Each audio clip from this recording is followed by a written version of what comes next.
no way I'm plugging back in to college or the matrix or this world. If that's the path, I want to go another way. And that's what I did. We're all more capable than what we think of at any given point. Truly, the field of possibilities for us all is unlimited. Betting on yourself is a great way to basically adapt or die. You'll either figure it out or you won't survive.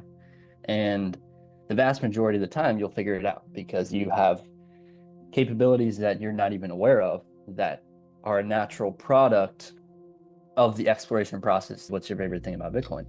And my answer was that it's truthful. Fiat is the frequency of scarcity. Bitcoin, that's the frequency of abundance, feeling like you have enough, feeling safe and secure, feeling free and peaceful, and tapping into the field of unlimited possibilities. Satoshi was able to figure out a way to reach into that quantum realm or that informational realm. And through the process of mining, we're now able to take stuff out of that informational realm and anchor it into the physical reality.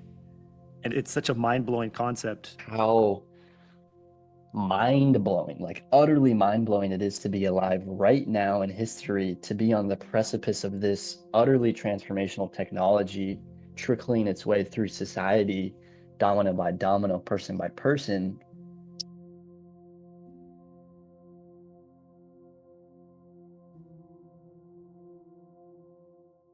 Today on The Signal, I'm joined by Cole Walmsley.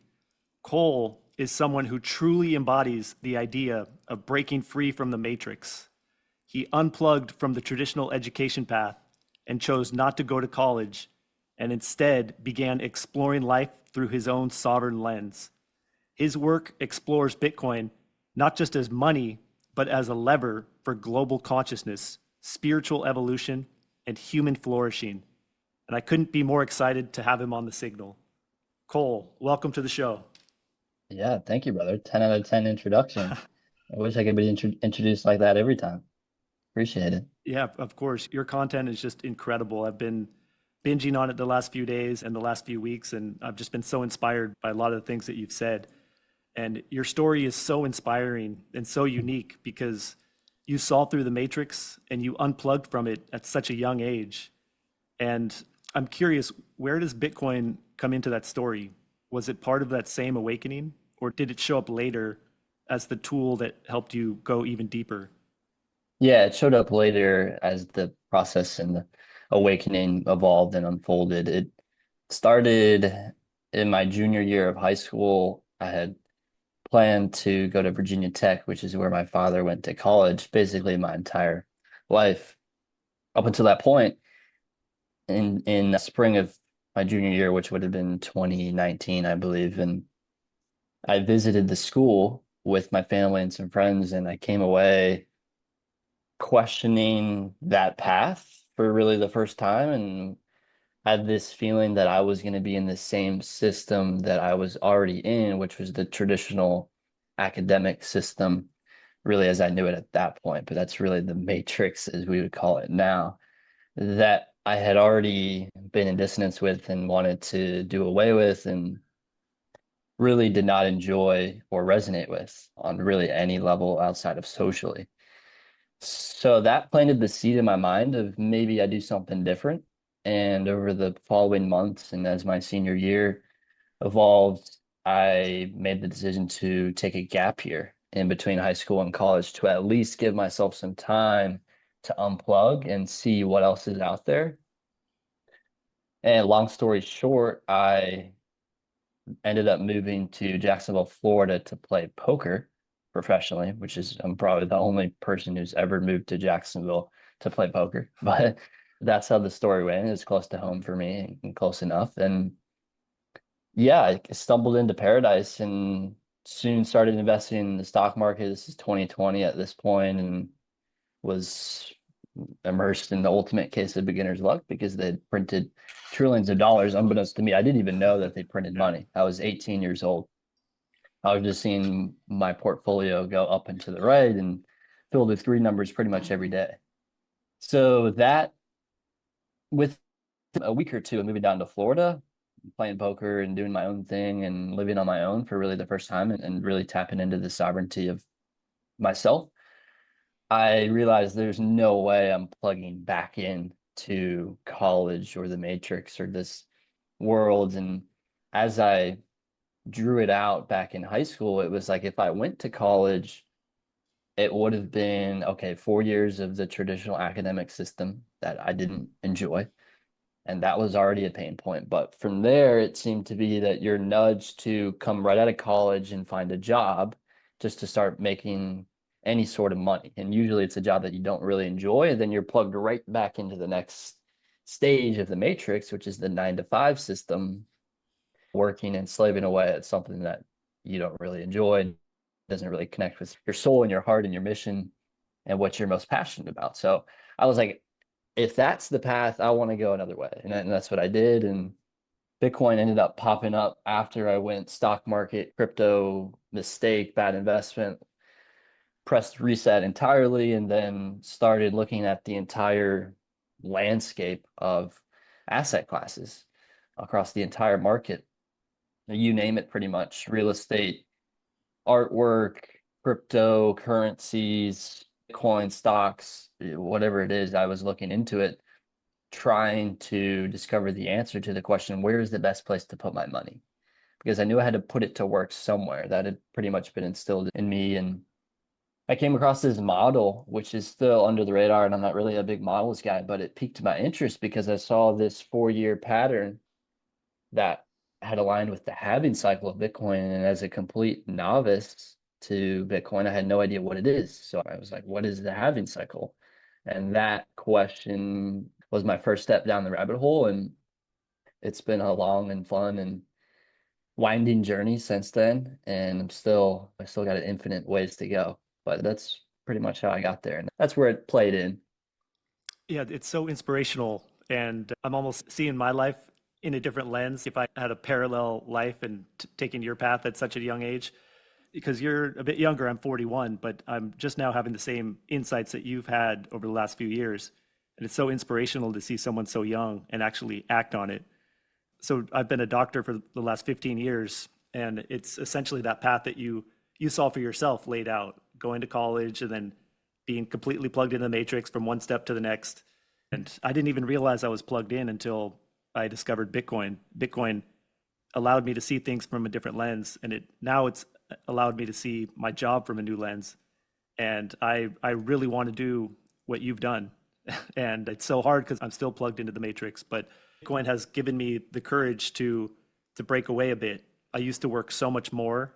Now I've worked about half time, and that's why I developed this Dr. Satoshi and put these videos out there because I'm trying to break out of the matrix and live a life that similar to what you're doing. It's so inspirational to see you do it. And you talk about betting on yourself, and you talk about Yeah. how it was the greatest choice you ever made. Can you talk about a little bit more about betting on yourself and how that's worked out for you? Yeah. First off, I appreciate the kind words and being an inspiration. That's an honor and a blessing for me. And I think Bitcoin is so beautiful because it gives us a foundation to rest our heads on at night and through our days to expand upon. And something I read about in my book right now is the frequency of abundance, but that's a whole nother thing and how we're actually aligning with that with Bitcoin.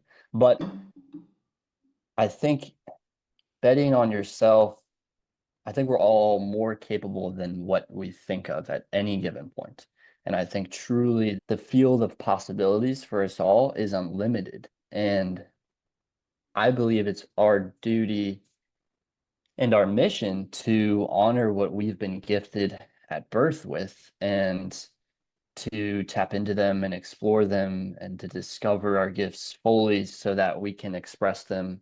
And thus, in that giving of energy to the world, we receive what is most tuned into for us or meant for us, designed for us, whatever you want to call it.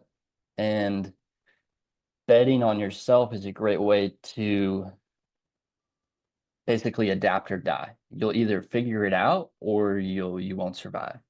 And the vast majority of the time you'll figure it out because you have capabilities that you're not even aware of that are a natural product of the exploration process that is the inner world and what your gifts are and what you've been blessed with here in this lifetime. And I didn't necessarily know that I was making a bet on myself at that point when I made the decision, but I know there's a way I don't want to go, and I know there's a way that doesn't resonate with me, and there's this thing, poker, that I do resonate with, and I have a natural draw and a curiosity towards it. And I don't play poker professionally now, but I still love the game and enjoy it because it's a natural joy for me. And I think the more you figure out or map out and think about what you don't want and what you're drawing towards and lean towards that, the path will naturally start to clear up and unfold, and you'll start to learn things about yourself. And you'll be like, yeah, this is worth its weight in Bitcoin, which is infinity. And that's the journey Yeah. we're on. Man, I just resonate with you on such a deep level because I know you've got this recent post about Bashar, so I'm assuming you're a Bashar fan. And I've been a big Bashar fan for the last few years. I went to his conference in Sedona last year, and I'm going Wow. again this year in a couple weeks. And what you described is what he talks about in his. He's got a book called The Formula. He talks about it a lot about following your highest excitement in every moment and just taking that as far as it goes, and then without any expectation for the outcome. And Mhm. that's you're essentially a living, breathing example of following Bashar's philosophy. And I've always heard him talk about it, and it always has resonated very deeply with me about how if you just follow your highest excitement in every moment and then just see how far that goes and don't have expectation for the outcome. It's so beautiful to see someone like actually doing that in their life. And you've got this post that you talked about the beliefs. Bashar talked about beliefs. Can you talk about why that video was so important to you and why you put that on your newsletter? Yeah, it's really cool to hear that you've been down the Bashar rabbit hole for a few years because I that video was literally my first step down the rabbit hole last week, and it was so profound and resonant for me that I basically had no choice but to share it through my newsletter. And I had this weird feeling that there was going to be somebody that read or watched that video that I posted. I don't normally just post videos because it's a newsletter, it's a written type of thing. But I posted the video and I had this feeling that somebody was going to need it essentially at that point. Mm. And within an hour, I got a text message from a friend who said, this was just what I needed at this point. And Bashar, one of the things Bashar talks about are synchronicities all the time. And the more synchronicities you feel and are aware of and notice along the way, the more aligned you are with your path. And for me, that's an instant synchronicity that there's a lot of magic there in the Bashar rabbit hole. And so it's very fresh for me. But the video connected with me because I do believe that beliefs underpin our reality, and we have the ability to create and shape our reality in that sense, in terms of what we believe and how we're perceiving the world through those beliefs. And the example he uses in the video is feelings come from beliefs. Like you can't have a feeling without a belief. And again, the example he uses is that if he were to give you, or if I were to give you a random word in a language you had no understanding about, you wouldn't have any feeling there because there's no belief about what that word means, and there's really no understanding or perception about it. And so it's beliefs that underpin feelings and thus our realities and so forth. And additionally, towards the end of that video, it's an interesting video because it's about 8 minutes long and it's a pretty easy and digestible watch. Bashar is such a unique character too in the way he responds and talks to Hmm. people, and that stuck out instantly as soon as I clicked on the video. Good day to you. He's just a funny guy and Yeah. in his own way. And he's like fully embodied, and he's a channeler from the civilization Esasani, which I looked into, and that's a world of its own there. And I think that we have potential to get to that. And again, it's still fresh, so forming lots of ideas about it. But the video was interesting because the first 6.5 minutes or so was about beliefs and Bashar's response to a guy talking about it. And then the last minute and a half, 2 minutes, he gets into Jesus and how Jesus's existence, Jesus Christ's existence here on earth, has been highly misinterpreted. And he starts talking about how he feels or what he thinks about his actual mission here on earth. And it connected with my view of Jesus Christ. And yeah, those two things together were very potent for me to see for the first time from somebody. And again, it was so profound that I had no choice but to share it. And yeah, this is very cool to hear that you've just here. It's another synchronicity. A week later that Yeah. you've been down the rabbit hole for a couple of years now. Yeah, and you're talking about this Bashar rabbit hole and this other realm that he comes from. And Hmm. it reminds me of this other discussion that I think you had it with Matt Manning. I've had Matt Manning on my show as well. And I Yeah, think he's awesome tapped guy. into something really deep as well. But Hmm. I believe you had this discussion about potentially Satoshi Nakamoto being from a counter-entropic realm sent Hmm. to balance out our entropic world. And this idea of there being different realms, like this, like Satoshi Nakamoto being from a different realm, or potentially just Bitcoin being like alien technology sent to us. And then I'm just drawing parallels between Bashar's realm as well. It potentially could have been sent from Bashar's world. And I just love that there's people with open minds that are open to it, because most people, they see someone like Bashar and they think he's just too far out there and it's just crazy. But I think there is something very real to what he's tapped into. And it's our brains can't really comprehend it because our we're so used to just focusing on the physical reality, but Yes. the quantum model shows that physical reality is only 0.001% of everything. So the rest Hmm. is these energies and frequencies and vibrations. So there's so much more out there that we're not aware of, but it's having an effect on our physical world.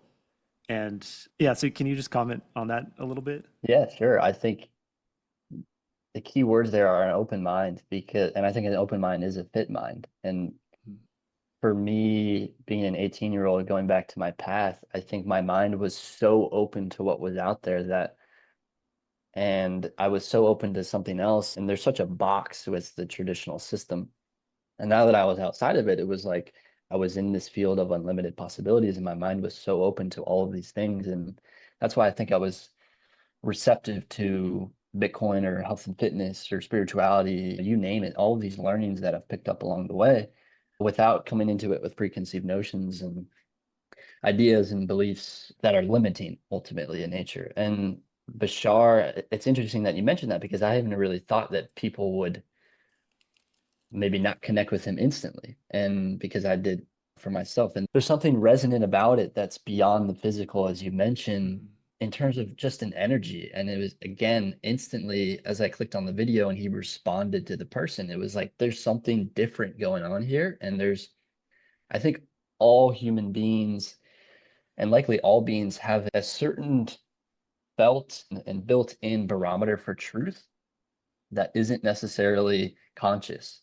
Like it's something that we hear and it just Mhm. connects and resonates with us as a frequency of truth. And I think, yeah, if you keep an open mind to things and realize you don't have all the answers and really you don't have any, ultimately, there's so much out there to learn and explore. And Satoshi, it's interesting that you mentioned that with Matt Manning because that was the first time I had heard about Satoshi potentially being from a counter-entropic realm, which is like firing so many Yeah, neurons in my seriously. brain about the Yeah. possibilities and like the meanings of that and what that actually could be and that actually is a possibility and Mhm. it's very real in that possibility and there's a certain resonance there of like how is this person being entity technology whatever you want to call it able to create something stay completely pseudonymous have it be essentially flawless and want or desire no credit fame or glory for their invention and to just disappear into the ether essentially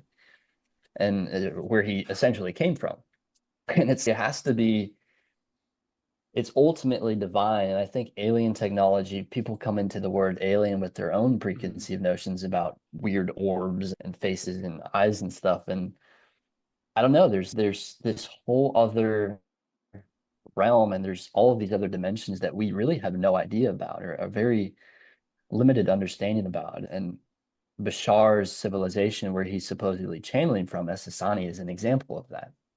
What is really out there in the infinite world because infinity can't really be grasped. And we're to be conscious is to be wrangling with infinity. And that's why just the most amazing dance to be alive and to be floating through that and as it. And to keep an open mind to it, I think is a blessing and a gift. It's a blessing and a gift to that nature of it all. Yeah, I often think about this concept a lot, and this is what blows my mind the most about Bitcoin, is how it bridges together these different realms. So it bridges the informational realm, the digital realm, and the physical realm, and the quantum realm. And it basically, Satoshi was able to figure out a way to basically reach into that quantum realm or that informational realm. And through the process of mining, we're now able to take stuff out of that informational realm and anchor it into the physical reality.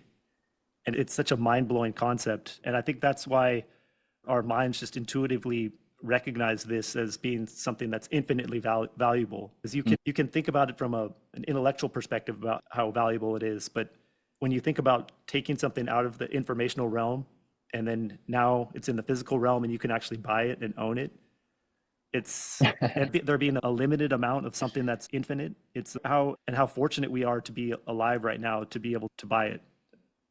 We just happen to be born at this time. All the other people that are going to be born later on, they're not going to have this opportunity to just be able to buy it. And here we are at the forefront of this crazy movement. I have to pinch myself like every Yeah. day just how lucky I am to be born right now and to be able to see it, because there's so many people that just can't see it, even though it's happening in front of our very eyes. Yeah, I'm getting a lot of gratitude and just overwhelmed in terms of how lucky and blessed we are and how amazing Bitcoin is and to be alive in this period, just like what you said. And that was just a beautiful share. And I I come back to that moment of just like how mind blowing, like utterly mind blowing it is to be alive right now in history, to be on the precipice of this utterly transformational technology trickling its way through society, domino by domino, person by person. And still, we're at a moment where 98% of the world has no Yeah. idea. And we get to see that birthing. Like I've literally been, and both of us have literally been lucky enough to be alive for it to birth itself and also to grow in its adoption and naturally spread across the world. And hopefully we'll be lucky enough to see it make its way throughout forever. And if not, the future generations are lucky enough. That's what it's all about, is leaving the world a better place than we found it. And Bitcoin is just a pure example of that through and through. You've made reference to this idea of the frequency of abundance, and you Hmm. also talked about the frequency of truth. And I talk about the frequency of truth a lot because Mm. I feel like that's what Bitcoin is vibrating at, and it's resonating at this frequency of truth. And I talk about how when you buy it, and especially when you buy it and put it in cold storage, it's like you're touching this frequency of truth. And once you Mm. touch it, it's like you said, your body has this barometer for truth and you feel it. You know that Bitcoin is like the epitome of truth. It's people often call it the ultimate truth machine. And Yeah. so when you touch it, when you vibrate at that frequency, it spills over into other areas of your life. So you start vibrating at that same frequency, and it starts shedding Yes. these fiat layers. And so that's what's happened with me. It's helped me realize that I had all these fiat layers, and now that I'm vibrating at this frequency of truth, I'm shedding these fiat layers, and it's such a beautiful thing. And Yeah. yeah, can you comment on that? Yeah, purely beautiful. And I fully agree. And I responded, I went on this other podcast called My Favorite Thing About Bitcoin. It was a great time, great conversation. And the first question is, what's your favorite thing about Bitcoin? And my answer was that it's truthful. And I think the way you said it was even better, that it's a frequency of truth that you tap into. And just like when you tap into the frequency of abundance, it's like things start manifesting and popping up in your life as a result of attuning yourself to that frequency. And I think fiat is the frequency of scarcity because there's never enough money and you just have to constantly chase and gamble and speculate and risk and spend more time and energy to earn something that's perpetually losing value and energy. And it's completely flipped in this realm of Bitcoin. And that's the frequency of abundance, is feeling like you have enough, feeling safe and secure, feeling free and peaceful, and feeling like you can expand your life and cover your life without stress and worry, and tapping into the field of unlimited possibilities. That's really the frequency of abundance. And when you tap into Bitcoin, you get this little frequency that hits you in some way. And when you pair it with proof of work of yourself, which is an open-minded exploration into Bitcoin and a study of it, you start to pair these things together and the frequency continues to consume you. And Bitcoiners arguably live the most abundant life of them all, at least monetarily speaking, especially over the last 16 years. And I don't think that's a coincidence. And I think something I talk about a lot is that one of my favorite things about Bitcoin as well is that it ruthlessly exposes scammers or liars or people that are deceitful, which is the very nature of fiat at its foundation, which is why it helps to expose fiat. And that's just a product of it being based and run on truth. Like it can only run according to its parameters, which are open source and verifiable. And everyone in the network is constantly in cooperation and agreement with at all times. And the network will not function unless that's the case. And so it's born out of truth and it runs entirely on truth. And to align ourselves with Bitcoin is to align ourselves with truth. And that is, again, worth its weight in Bitcoin, which is infinity. And that's so beautiful. So beautiful.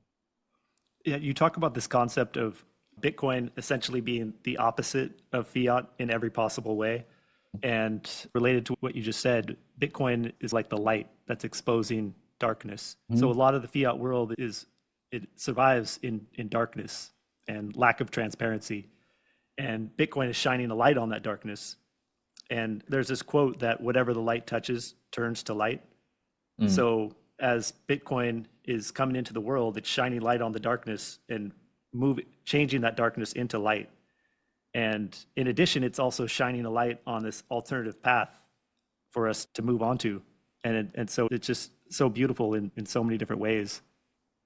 Yeah, and I think it shines, just as you've said, it shines a light on things within yourself too. Yeah. The layers that you've accumulated over the years that perhaps are based on this fiat reality that you've perceived to be as necessary or truthful. You've got to go down this path to make the money, be validated. External validation is a huge thing in the fiat world, and it shines a light of truth and light on yourself, and that's part of the beauty of it. And it gives you the time and the energy to be able to continue self-exploring and going inward. And that's like the ultimate mission to me is to look inward, and that's the way is in. And that's really all where all of the magic lies. Bitcoin grants us the time and energy, like I said, to do that in a truthful and honest way, which it just continues to be mind-blowing.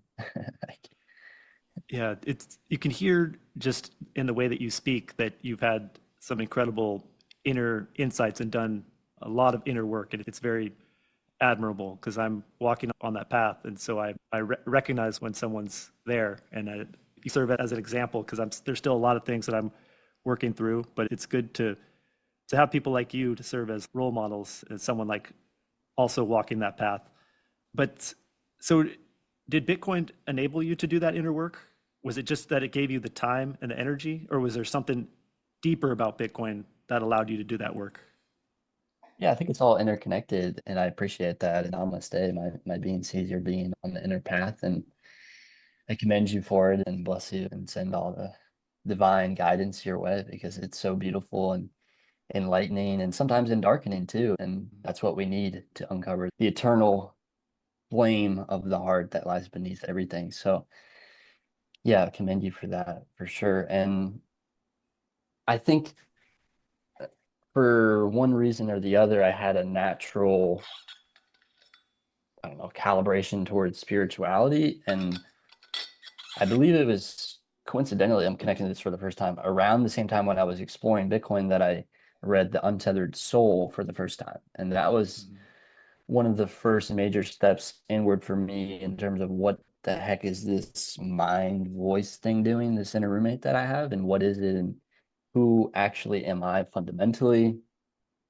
And those sort of questions that sparked my curiosity. And I think certainly Bitcoin played a role in giving me the time and energy to be able to go and do that and to go to the Costa Rican jungle and explore myself deeper with ayahuasca and to do other things that have taught me so many great lessons about myself and my inner frequencies. And what's lying underneath there? And Bitcoin's popped up and those things too. And yeah, I think it's all connected and that I can constantly come back again to that foundation of Bitcoin that my life is built on in some sense and can have the peace and the confidence and security in that foundation. I think that is, it's just, I want to use the phrase again, it's worth its weight in Bitcoin because it allows you to open up in such a way and to free yourself really. And yeah, tap into your personal frequency and your personal mission and explore your gifts again. And I recently had Coin Pilot on the show, and he was talking about his journeys with ayahuasca. And he said Hmm. on a couple of his journeys, he saw this energy, and it was the energy of God. And he saw that Bitcoin was right there. It was connected with that same energy. Had you had similar experiences with ayahuasca, and has Bitcoin popped up in those journeys at all? Yeah, it was my first or second sit with the medicine in Costa Rica, and it was just a 5 or 10 minute little episode while I was in the medicine, and it was like the word Bitcoin came across my consciousness, and as soon as it did, there was a burgeoning, a birthing of light within me, and it was like this pure golden, divine, so warm and comforting golden light, and I like attuned my consciousness towards it. And the more I did that, and the more I thought about Bitcoin and its significance and everything that I learned up to that point, the light just kept expanding. And I kept thinking about it and kept essentially like immersing myself in this light. And eventually it became all consuming. And it felt like the entire world was surrounded and living in this light. And it was again just so beautiful and divine, and it was only like 5, 10 minutes where this happened, and yeah, I'll never forget it because of how significant it felt and how internally light and just golden and pure and all of the loving adjectives that you could throw at it because it really felt that way in a undeniable way. And yeah, it was magic, and but that's the only time it's popped up, and that's really the only time where I've thought about it. But I think it was interesting that the moment it popped up in my mind that it began, and clearly that was what was meant to happen. Yeah, I've been reading a lot about awakenings, and I recently Mhm. went to a meditation retreat in Big Sur and talked to some people. And this idea of having an awakening is really fascinating me. How people talk about non-duality and how we're all connected and there's no separateness. And I know when you talk to people who have had awakenings, I guess they don't like to say they've had awakenings, but it's in talking to you, you strike me as someone who has had an awakening. So would you describe that as accurate? Yeah, to some degree, I think Yeah. the question that pops into my mind is that who is it that is searching for an awakening? Because Yeah. that connects to me really my most profound awakening moment, whatever you want to call it, self-realization, was on the way home from a 4 day darkness retreat in June of this year. I was on the airplane and I got this hit for whatever reason to go on to Chat GPT, pay $8 for the plane's Wi-Fi first, go on to Chat GPT in the last 30 minutes of the plane ride. And I was considering like, no, I'll just wait until I hit the ground and I'll get on it and the Uber ride and whatever. But it was like, no, like it was an immediate no. So I paid for the Wi-Fi, I got on ChatGPT, and I asked ChatGPT, as some people like to call it, what all of the meditation practices were that I could practice. And I asked it to basically give me the full list, and it gave me 39 different practices. So I browsed through all of them, and this one stuck out to me. It was number 19. It was Atma Vichara, which translates to self-inquiry. So that one, again, for whatever reason, connected with me. And then I started asking more questions about it. And it's inquiry into the self, and self is capital S self. And it really begins and ends with the question, who am I? And you get to a point where you're asking that question and you don't have an answer in your mind because any answer you give, either aloud or in your mind, is that which you are aware of, which means the answer isn't yourself, it's the awareness that actually is yourself. And it was this like intense, I remember my brow was extremely furrowed. I was like getting hit with this just wild rabbit hole of like it felt like my mind had been going one way for basically my entire life, and for the first time it was spinning the other way, and it was wild to just be in it and watch it unwind. And yeah, it just blew me away of the capital S self is everything and nothing, and it's what all of the things talk about. And it's hilarious and ironic that people go their whole lives searching for something that's already there. And Mm. it's not a solving, it's a dissolving of all of these layers that can obfuscate that truth and that fundamental nature to ourselves, who we actually are. And the level of freedom that comes with it is eternally blissful and divine, and all of the buzzwords that you can throw at it, because the self is divinely grand in the most infinite and loving of ways. And yeah, that was just a wild unfolding, and it was only a few months ago now. It's such an incredible story, and I've heard many very similar stories. How it's so obvious once you see it, and you can have a logical understanding, like an intellectual understanding, but then it's to actually have that experiential experience is just very different. And I've also heard how sometimes people will have a brief awakening where it'll last for just a few seconds and they'll experience what you felt, but then they'll snap back into their old way of thinking. And then they might have burst of these brief awakenings. But then sometimes it just happens like that. And then the rest of your life is just transformed. And it sounds like that's how it happened for you. And it's such a beautiful thing to happen. And yeah, thank you for sharing that. Yeah, You thanks can, thanks for asking about it. yeah, I love talking about it. And it's who is it that loses the awakening? Because you're always awake and you always have been. That's the very nature of the self. The self never dies. The self is eternal. And so you never actually lose it. It's there's somebody, a thing that you perceive to be yourself that loses it, but you're aware of that. And that's actually who you are. And it actually requires no effort to realize the self because it's that which you already are. Like it, and it's weird, and it feels like it needs to be such like a digging and a yeah. search, but it's like it's already present in here fully as you could ever want it to be. And there's almost like a sitting back into it that's required, but it's like you already are it, and everything that you could ever want, be it money or abundance or everything already exists, the quantum tells us. And so that who is awakened or that which is awakened is already present as well. And that's, yeah, that is the nature of the capital S self. Yeah, I really appreciate you sharing this experience. And just to connect it back to Bitcoin, I think this is the heart of Bitcoin, is what we're talking about here, is how Bitcoin can catalyze this type of awakening in the Hmm. individual, and then it'll do that on the collective level as well. And imagine a society full of awakened individuals as opposed to individuals stuck in survival and on the fiat hamster wheel.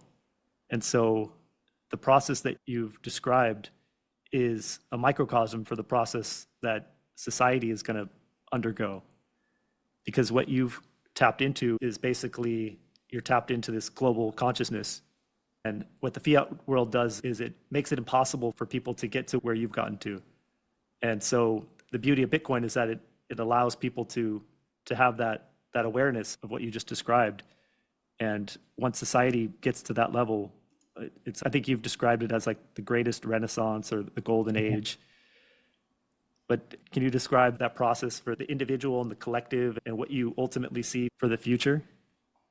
I think I think it is a collective process, and it's like the nature of nature is abundance. Like abundance is natural to existence and energy itself, and infinity.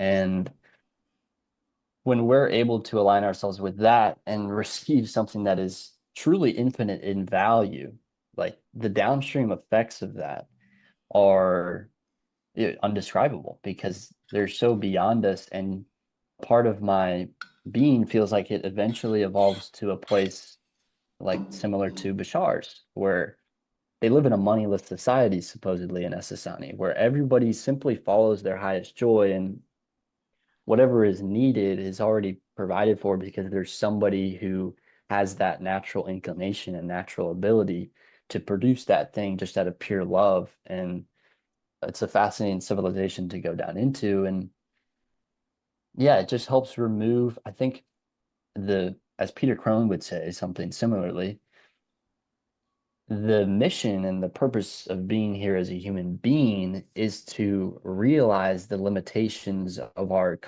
carbon meat suit and that which we believe it to be as a limited being, and to evolve and transcend them and realize our divine, limitless, timeless nature.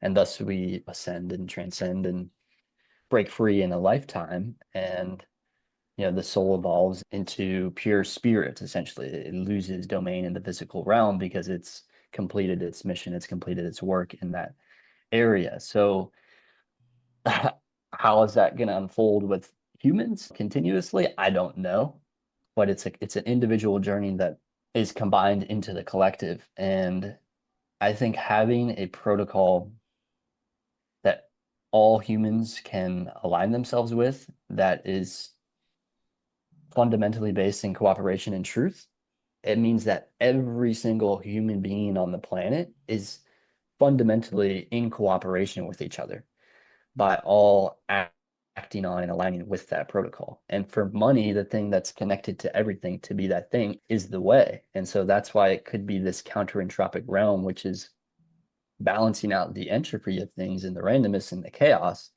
to provide order and structure and cooperation and coordination. And from that just utter pure bedrock of a foundation of truth and abundance and all of the things that we've talked about, that's where we're able to, from birth, because our parents will be in that, future kids, their parents will have been in that. And so they're already will be aligned with that frequency from birth. And thus we'll be able to tap into our creative genius. And this is something I read about in the book. There was a study done by NASA in the 1960s, 1970s, and they took a group of 2 to 5 year old kids and they measured their creative abilities. And 98% of them were labeled as creative geniuses. And I can't help but think it's a 100% straight out of the Mm. womb. And there's a group of Wow. 3, 4, 5 year olds that had perhaps lost it. They measured it at 8 and it was about 60, 65%. They measured it at 12, it was about 27%. And then they took a group of adults and they found that only 2% of adults were still labeled as creative Wow. geniuses. And it's in a sense sickening that and saddening and tragic that we're all born with these unique creative gifts to ourselves, and we're born here to express those gifts and tap into them and explore and discover them. And we have them stripped away by this matrix system based in scarcity and manipulation and deceit. And that's what we're boxed into. And then we're taught based out of that thing that we have to go and do certain things, which actually removes us further from our gifts because we don't have the time and the energy to be able to do that. And again, it completely flips on its head with Bitcoin.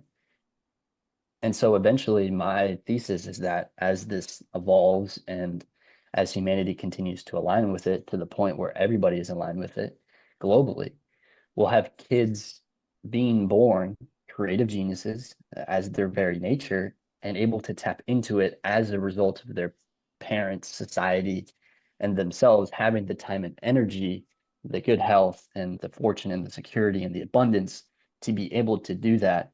And the magic that can come from that, and the prosperity, and the beauty, and the shared love it's just, it's beyond words, really. And it's like, why would I not want that for my kids? Even if there's a 1% chance of that, I want to put my chips on that. And I think there's a much greater chance than 1%, considering that truth always wins in the end. And we're seeing that process unfold right now.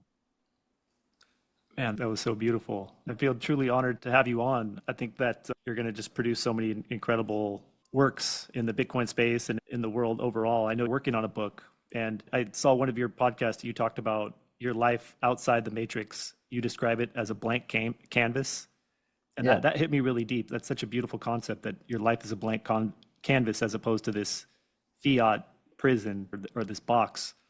And so, can you describe what your life is like living with that blank canvas? What are you planning to paint on that canvas?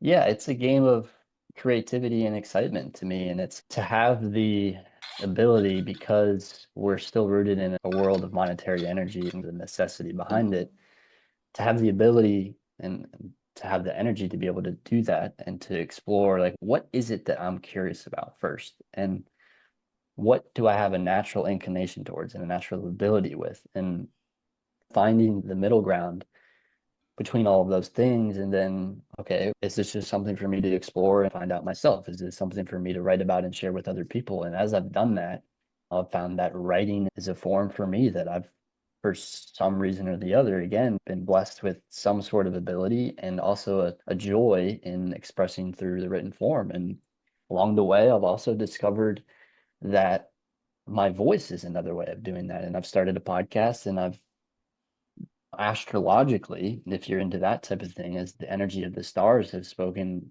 that part of my mission here in this lifetime is to liberate myself through expression, specifically in the written and vocal forms. And to hear that 2 months ago or a month ago, and to already be on that path, is it's another synchronicity. And Mm.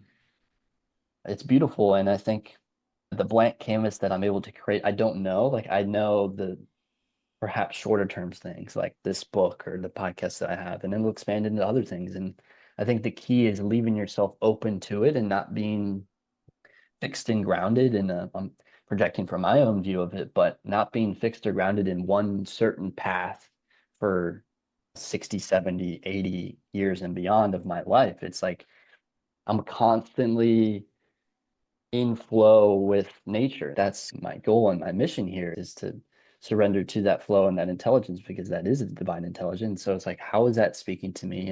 And what is it calling me to do? And what am I being asked to do? And one of the things was this book. And one of the things was to be sharing on Twitter talking about Bitcoin. And it all came because of going to poker. And it really all started because I began looking inward for the first time and asking myself, what is it I don't want, or what is it I do want? And basing my decisions and my paths based off of that from there. Yeah. Yeah. Thank you for sharing that. And another thing that you talked about is that it's actually ironic how people trade their freedom for the illusion of security in the fiat system, because being Hmm. in the fiat system is actually the most insecure position of all. And Bitcoin flips that equation. Can you expand on that? Yeah, I'm glad you brought that up. I haven't thought about that in a while, but people think the government has their back. Yeah, that's one layer of it. People think that the government can always pay its debts and always print new money to pay for whatever expenses. The government will take care of it. And that's the illusion of security. So long as you listen to us and abide by our system, you'll be secure. And so you give up your freedoms in various ways, taxation and monetary choices and things of that nature that coerce you into that system, which of course they use the threat of violence. If you don't pay your taxes or your debts, you're going to get fined, punished, thrown in jail, whatever form of violence you one way or the other. And so it pushes you into that system, and it's false security because their entire system is rooted on a monetary system that can be printed infinitely, which means your energy, as your money is a reflection of your energy, can be infinitely depleted by them printing more and more of it. And thus you have absolutely zero security in aligning with that system. Whereas Bitcoin is the most secure, absolutely scarce, system of monetary energy in the world, and you get both freedom and security to the maximal degrees possible in that system because you're not at the whims of a central banker that you don't control, you've never had a conversation with, and you never will, or politicians that are getting paid for by all of these organizations and entities and lobbyists that are hiding in the darkness, and they're the ones controlling your energy essentially by you having a stake in that system. By unplugging yourself from there and moving into Bitcoin, you're now plugging yourself into a system that nobody can control, that you have the ability to take full self-sovereign responsibility for in self-custodying your money and your energy that can never be debased by the very nature of that system that is already the most secure computer system and network that we've ever seen. The numbers there are mind-boggling and only getting exponentially more secure as the world increasingly realizes that. And I think that's why so many Bitcoiners, and it's for all of the reasons we've listed and more, they discover Bitcoin and they learn about it and they see the level of freedom and security and abundance that comes with it. They can't help but tell every family member and friend at their Thanksgiving table about how beautiful and brilliant this thing is because it's so profoundly impacted their life in the most beneficial of ways. And it's like, who doesn't want that? And who doesn't want that for their loved ones and their closest friends and family members? And I certainly want that. And I think that's part of my calling is to help one person realize that for themselves. And the ripple effect that can have is extremely profound. And I think you start to see that with Bitcoiner and people helping each other. And they might have this level of disagreement, but they always agree on Bitcoin fundamentally as a protocol of truth and prosperity and freedom and security. So it's like we might have our differences, but we can still have this fundamental level of cooperation. And again, for that to be a collective thing that's growing ever more strong and spread throughout society is that's what I'm here for. Yeah, I talk about this a lot about how once you have this Bitcoin awakening and you see all the flaws in the fiat system, the first step is to move your money or your life force out of fiat and into Bitcoin. That's an Mhm. easy first step. So even when you have a fiat job, you can do that. Just immediately, whatever money you make, convert it into Bitcoin and store it in Bitcoin. And that's easy. Any Bitcoiner can do that. But I've Yep. talked to a lot of Bitcoiners who are now trying to do the next step, which is take the rest of their life force, their energy and their time out of the fiat system in terms of like no longer working in the fiat system and Mhm. instead start devoting your time into this Bitcoin system and start building those parallel worlds. But we're in this liminal space. This is what Yeah. Matt Manning's he that's what he called his new company they started, the liminal leap, Yep. because a lot of individuals are in this period where we're breaking away from the old, we're starting to emerge into the new, but we're in this liminal space, this middle space where we're not quite in the old world, we're not quite in the new world. And for instance, with myself, I know I want to move into the Bitcoin space. I want to stop working in the fiat world, but we're so entrenched in the fiat world, and it gets back to what you were talking about, the illusion of security in the fiat world. I've still got that steady paycheck, and it's hard for me to Mhm. just jump into the Bitcoin world and have no steady paycheck. And so, can you comment on that?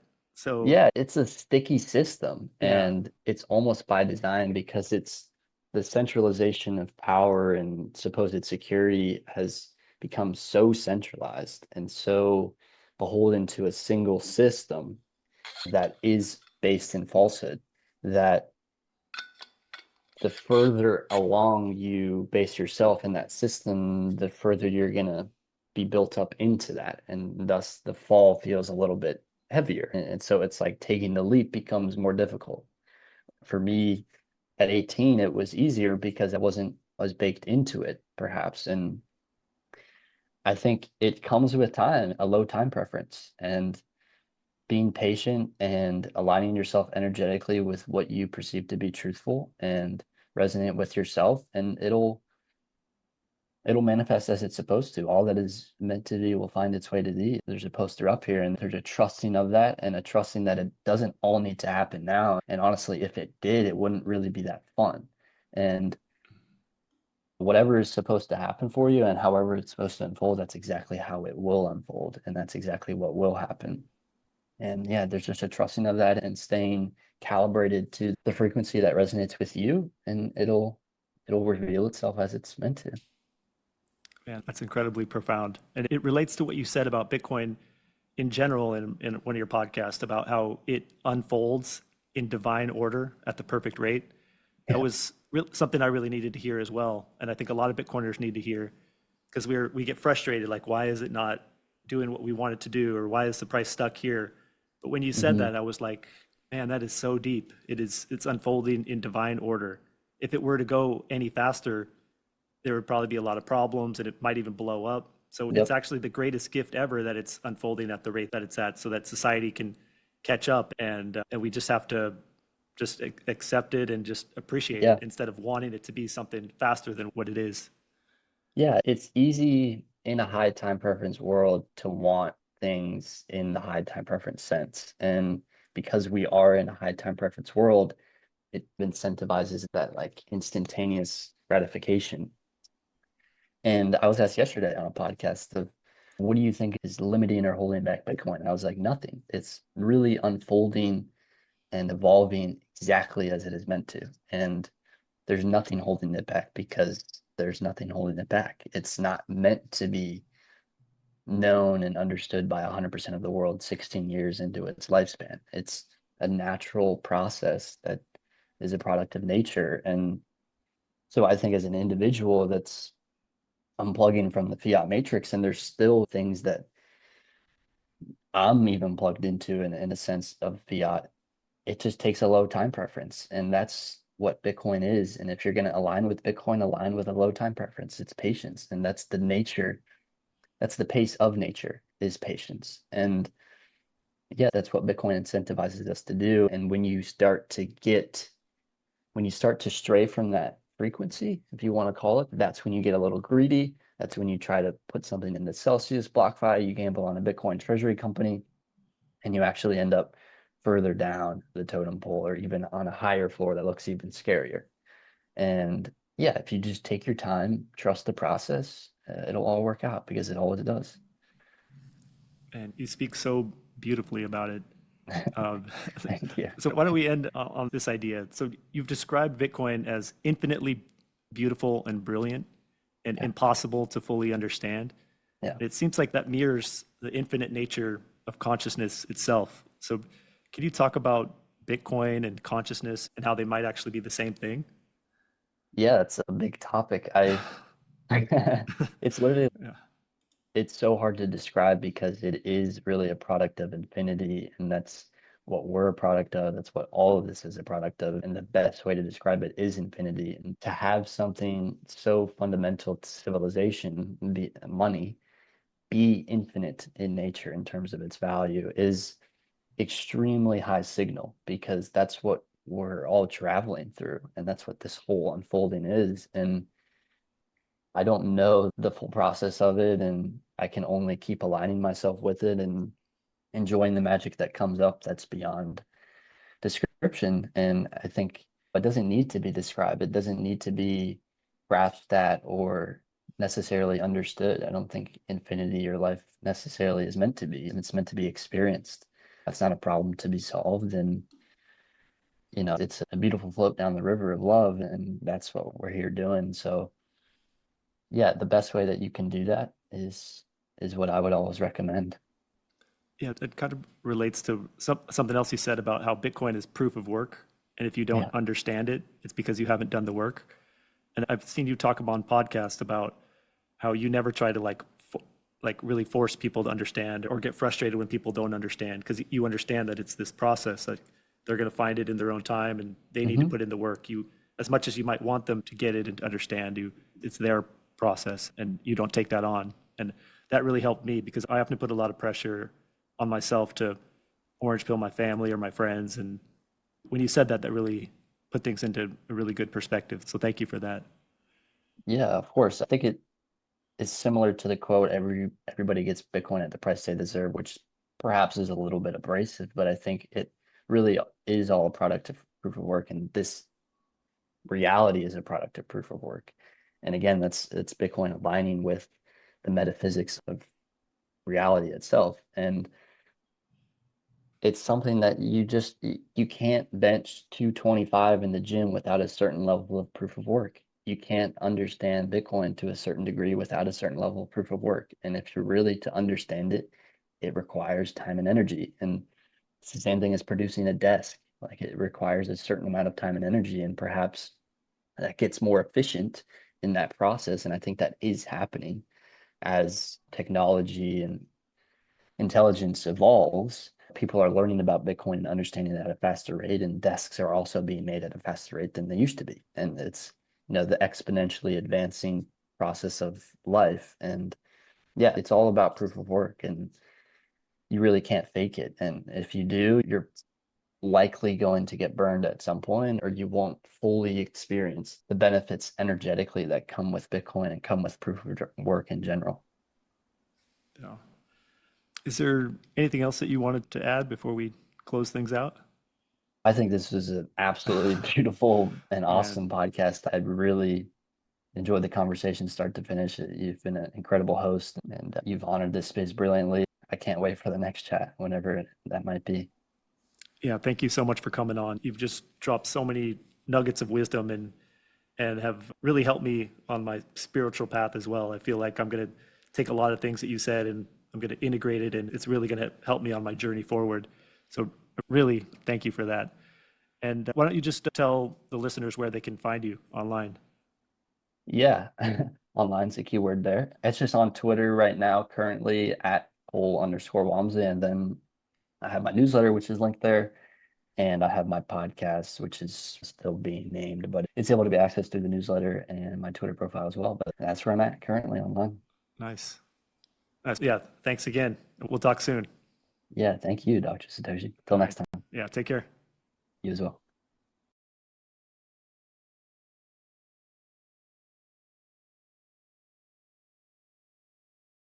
I hope that you enjoyed this episode of The Signal. In a world drowning in noise, signal is everything. Most people are overwhelmed, distracted, and deceived, not because they lack intelligence, but because they've lost the ability to discern what truly matters. But signal cuts through the noise. And Bitcoin is pure signal. It doesn't promise. It doesn't lie. It doesn't bend to opinion or propaganda. It just is. And as the world descends into even more chaos, distraction, and distortion, your ability to identify signal, to recognize what's real, true, and timeless will be one of your greatest assets. So stay sharp, stay sovereign, stay tuned, because here on The Signal, we don't follow trends, we follow truth. I'm Dr. Satoshi, and in a world of noise, we are the signal.